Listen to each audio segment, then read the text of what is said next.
అందరికీ హరి ఓం అండి. శ్రీ గురుభ్యో నమః. అందరూ ఎలా ఉన్నారు అండి? మీరందరూ బాగుండాలని మనస్ఫూర్తిగా అమ్మవారిని ప్రార్థిస్తున్నాను అండి. వారాహి నవరాత్రిలో అమ్మవారిని పూజించుకోవాలని సంకల్పించుకొని ఈ విధంగా పీటని ఏర్పరచుకొని వరిపిండితోటి ముగ్గును పెట్టుకొని పసుపు కుంకుమలతో అలంకరించుకొని అమ్మవారి చిత్రపటాన్ని పెట్టుకొని ఈ విధంగా పూజించుకున్నాను అండి. వారాహి నవరాత్రుల్లో అమ్మవారిని పూజించడం వలన విశేషమైన ఫలితం రావడంతో పాటు అష్టైశ్వర్యాలు కలుగుతాయి అండి. వారాహి అమ్మవారి అంటే ఎవరు కాదండి, మన లలిత అమ్మవారి యొక్క సర్వ సైన్యాధ్యక్షురాలు అండి ఈ అమ్మవారు. ఈ అమ్మవారిని పూజించడం వలన సకల అభిష్టాలు నెరవేరడంతో పాటు చక్కగా మనకి ఉన్న శత్రు బాధలు అన్నీ కూడా తొలగిపోతాయి అండి. ఈ అమ్మవారిని రాత్రి వేళలో పూజిస్తే విశేషమైన ఫలితము ఉంటుంది అండి. నేను పూజను నిర్వహించుకుంటూ వారాహి అమ్మవారి గురించి ఈ వీడియోలో తెలియజేస్తాను అండి. పూర్వము హిరణ్యాక్షుని రాక్షసుని సంహరించి భూలోకాన్ని ఉద్ధరించిన విష్ణువు అవతారమే వరాహమూర్తి అండి. ఆ వరాహమూర్తికి ఉన్న శ్రీతత్వమే వారాహి అమ్మవారు అండి. దేవి భాగవతము, మార్కండేయ పురాణము, వరాహ పురాణం వంటి పురాణాలలో ఆమె ప్రసక్తి కనిపిస్తుంది అండి.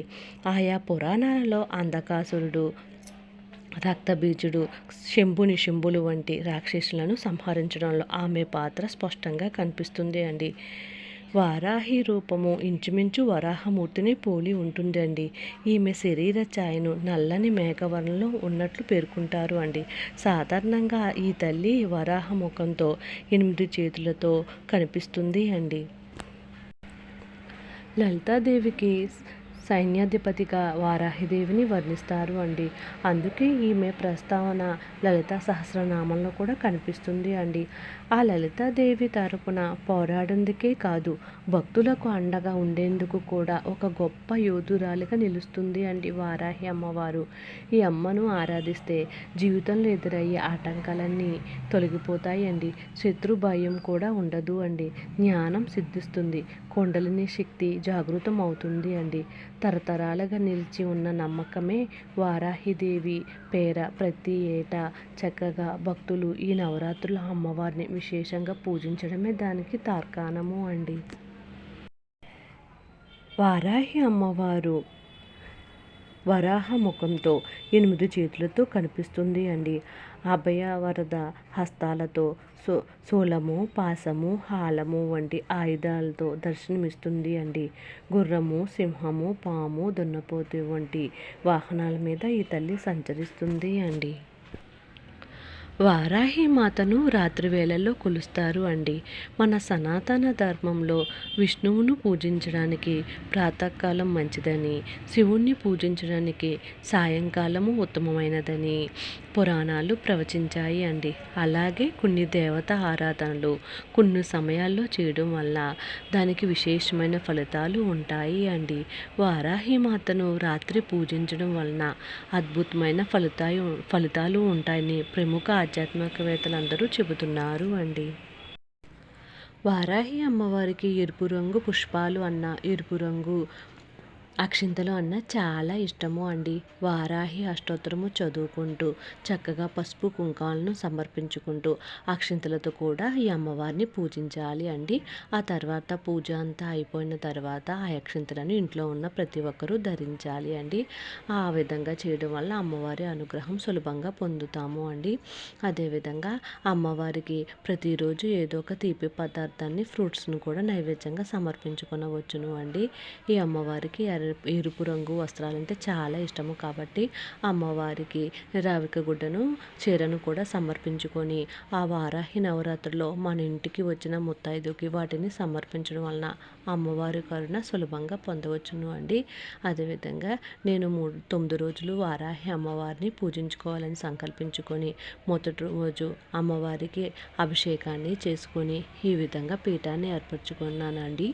అయితే చక్కగా వారాహి అమ్మవారి నవరాత్రులు చేసుకునేటప్పుడు కలశము, అఖండ దీపం ఏర్పరచుకోలేని వారు రాగి చెంబులో నీటిని ఏర్పరచుకోండి. ఆ రాగి చెంబుని చక్కగా తోమి శుభ్రపరచుకొని శుద్ధ జలాన్ని వేసుకొని కుంకుమ, గంధము, అక్షింతలు, జవ్వాది చక్కగా జాస్మిన్ వంటి సెంటును వేయడం వల్ల చక్కగా సుగంధ పరిమళాలు వెదజల్లుతాయండి. అదేవిధంగా ఆ రాగి చెంబులో ₹1 కాయిన్ కూడా వేయండి.